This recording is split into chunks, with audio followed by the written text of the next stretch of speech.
Hi friends, welcome back to our channel guys. Today topic ఏంటంటే మంచి job notification తీసుకొచ్చాను. అది కూడా పోస్టల్ డిపార్ట్మెంట్లో మంచి జాబు 48,000 వేకెన్సీతో ఉద్యోగాలు అయితే రిలీజ్ అయ్యాయి. దీని యొక్క క్వాలిఫికేషన్, ఎలిజిబిలిటీ, ఏజ్ క్రైటీరియా పూర్తి వివరాలు ఈ వీడియోలో చూద్దాం. ఎక్కడ స్కిప్ చేయకుండా లాస్ట్ వరకు చూడండి, మీకు పిన్ టు పిన్ డీటెయిల్స్ తెలుస్తాయి. లేట్ చేయకుండా వీడియోలోకి వెళ్ళిపోదాం.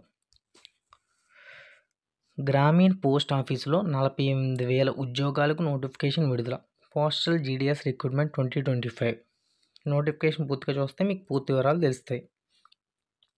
మీరు 10వ తరగతి పాస్ అయ్యారా? అయితే పోస్టల్ డిపార్ట్మెంట్లో కేవలం 10వ తరగతి అర్హతతో ఎలాంటి పరీక్ష లేకుండా ఉద్యోగం పొందే అవకాశం ఉంది. అంటే ఎగ్జామ్ కూడా లేకుండా ఉద్యోగం పొందొచ్చు. దాదాపు 40,000 ఉద్యోగాలు ఈసారి భర్తీ చేయబోతున్నారు. ప్రతి సంవత్సరం పోస్టల్ జీడీఎస్ ఉద్యోగాలు భర్తీకి 2 సార్లు నోటిఫికేషన్ విడుదల చేస్తారు. ఇందులో మొదటి నోటిఫికేషన్ జనవరిలో, రెండో నోటిఫికేషన్ జూలైలో. సో ఫ్రెండ్స్, జనవరిలో నోటిఫికేషన్ అయితే రిలీజ్ అయిపోయింది. ఓకే, దీని యొక్క పూర్తి ఇన్ఫర్మేషన్ ఇప్పుడు చూద్దాం. నోటిఫికేషన్ విడుదల చేసిన సంస్థ ఇండియన్ పోస్టల్ డిపార్ట్మెంట్ ఈ రిక్రూట్మెంట్ నోటిఫికేషన్ విడుదల చేసింది. భర్తీ చేస్తున్న పోస్టులు. ఈ నోటిఫికేషన్ ద్వారా పోస్టల్ డిపార్ట్మెంట్లో branch post master, assistant branch post master మరియు జీడీఎస్ అనే ఉద్యోగాలకు భర్తీ చేస్తారు. అర్హత వచ్చి 10th పాస్ అయిన వారు ప్రతి ఒక్కరూ అప్లై చేసుకోవచ్చు. వయసు 18 నుంచి 40 సంవత్సరాల వరకు వయసు ఉండాలి. మధ్యలో వయసు ఎస్సీ, ఎస్టీ, పీడబ్ల్యూడి ప్రభుత్వ ఉద్యోగాలకు దీనికి ఏజ్ రిలాక్సేషన్ ఉంటుంది. ఎస్సీ, ఎస్టీ, ఓబీసీ వాళ్ళకి ఏజ్ రిలాక్సేషన్ అయితే ఉంటుంది.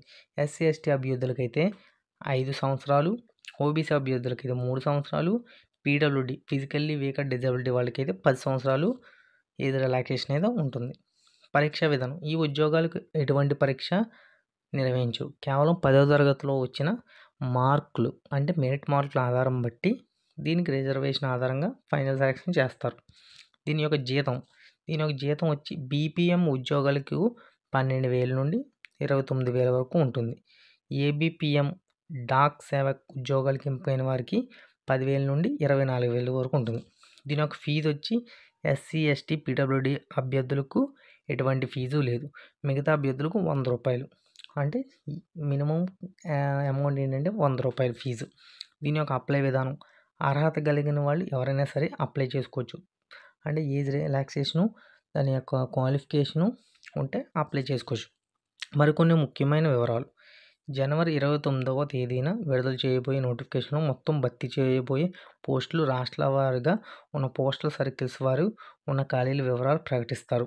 ఈ ఉద్యోగాలకి ఎప్పటి నుంచో ఎప్పటిలోపు అప్లై చేయాలనేది ప్రకటిస్తారు. అంటే పూర్తి నోటిఫికేషన్ ఏంటంటే మనకి జనవరి 29న స్టార్ట్ అవుతుంది నోటిఫికేషన్.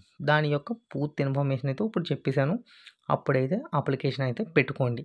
ఏమైనా డౌట్లు ఉంటే కామెంట్ చేయండి, అప్లై చేసి పెడతాను. ఓకేనా? జై హింద్ ఫ్రెండ్స్.